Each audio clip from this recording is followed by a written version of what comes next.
Ej, musím dať okuliare. Taká dlhá správa. Čo mi píšeš? Joj. Zase mi napísal jeden muž. Adam, ahoj Adam, zdravím ťa, si dobrý chlap, ale nezvládam so svojou ženou. Nekúpe sa a neviem, čo mám robiť. Už ani pomaly nespí so mnou. Devčatá, čo tu robíte? Do piči.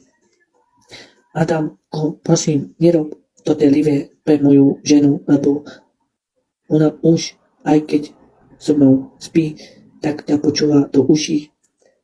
Ona má slúchátko, ale ona musí mať ťa v ušoch. No, ako prepáč, ale toto už je moc.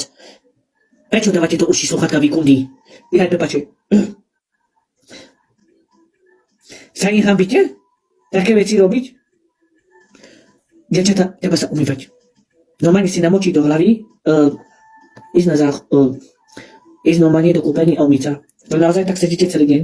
Prečo to robíte? Prečo to robíte? Teraz sa vás pýtam, prečo to robíte? No, všetci vaši muži mi píšu, no ale ste veľmi drzé. Uvaď. Keď ja sa zapnem, tak mi dajte vedieť, či ste okúpané. Dáš masné vlasy máte? A čo to má byť už? Dievčatá potom všetko na mňa dávajú. Oni teraz spia vaši chlapi, ale dávajú všetko na mňa. Tak sa nehambíte? Tak prečo sa nekúpite? Povedzte pravdu. Tak nechcete sa o seba starať? Nemôžete takto byť. A keď nechcete, aby váš muž cítil, tak si kúpte detský púder a dajte si pod pazuchou, na piču a na nohy. A pod roštikom. Pri rozkroku. Keď chcete, aby necítil muž, že smrdíte. Treba také robiť.